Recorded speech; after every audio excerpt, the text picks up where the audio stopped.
मिट्ठू तोता और जादू का जंगल। एक दिन की बात है। एक खूबसूरत गांव था जहां 5 प्यारे बच्चे रहते थे।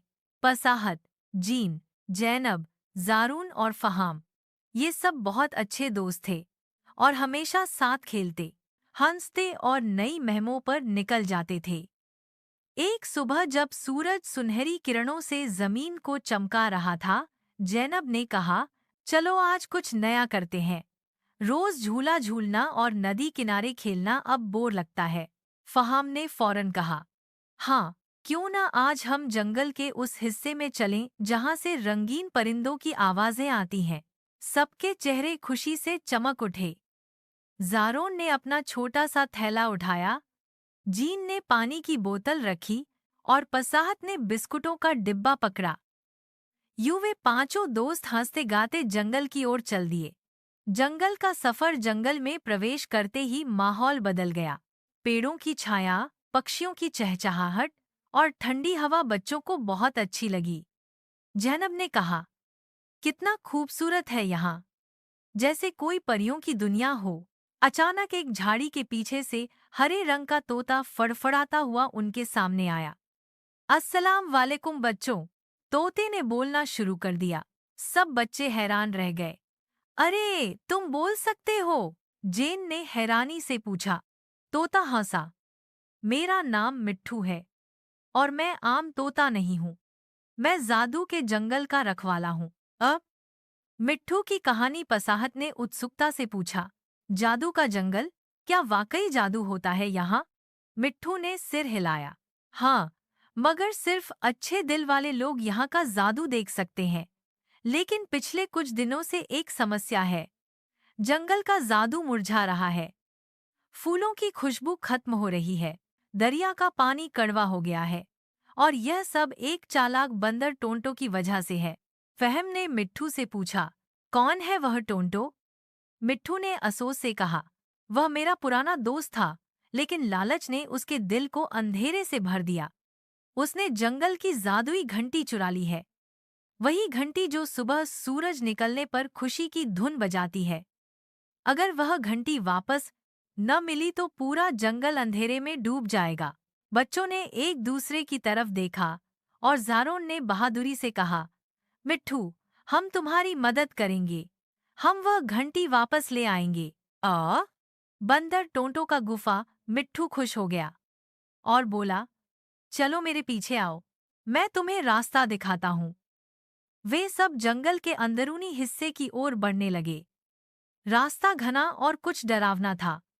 कहीं कहीं झाड़ियों में आवाजें आ रही थीं और कहीं दूर से किसी पेड़ के गिरने की गूंज सुनाई दे रही थी। आखिरकार वे एक पहाड़ी के पास पहुंचे, जहां एक अंधेरा गुफा थी। गुफा के अंदर से बंदर टोंटो की आवाज आ रही थी। हाँ हाँ हाँ, अब कोई मुझसे यह घंटी नहीं छीन सकता। मिट्ठू ने धीरे से कहा, हमें होशियारी से काम लेना होगा। अगर टोंटो जाग गया तो सब पकड़े जाएंगे। चालाकी का योजना। जैनब ने एक तरकीब सोची। उसने अपने बालों से रंगीन रिबन निकाला और कहा, हम यह रिबन पेड़ों के दरमियान बांध देते हैं। मिट्ठू, तुम इसे चमकदार बनाओ ताकि टोंटो का ध्यान उधर जाए तो हम में से कोई गुफा में जाकर घंटी ले आएगा। सबने काम शुरू किया। मिट्ठू ने अपने पंखों से रिबन पर थोड़ा जादुई गुब्बारा छिड़क दिया, जो अंधेरे में चमकने लगा जैसे छोटे सितारे। टोंटो हैरान होकर गुफा से बाहर आया। यह क्या चमक है? कहीं कोई जादूगर तो नहीं आ गया? वह रिबन के पीछे दौड़ पड़ा। तब फहाम, पसाहत और जारून दबे पांव गुफा में दाखिल हुए। घंटी की वापसी। गुफा के अंदर सुनहरी रोशनी में एक छोटी जादुई घंटी रखी थी। फहाम ने धीरे से हाथ बढ़ाया, मगर जैसे ही घंटी को छुआ, गुफा में जोर की गरज हुई। ओह नहीं, जादू का फंदा! जारून चिल्लाया।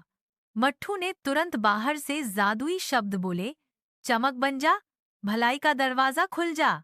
एक रोशनी का दायरा बना और बच्चे घंटी समेत बाहर आ गए। टोंटो वापस आया तो गुस्से से दहाड़ा, यह तुमने क्या किया? मेरी घंटी वापस दो। मट्ठू ने नरमी से कहा, टोंटो, यह घंटी तुम्हारी नहीं थी। तुमने दोस्ती के वादे तोड़े, लेकिन अगर तुम अब भी अपनी गलती मान लो तो जंगल तुम्हें माफ कर देगा। टोंटो का दिल नरम हो गया, वह रो पड़ा। मैं लालच में अंधा हो गया था। मिट्ठू, मुझे माफ कर दो।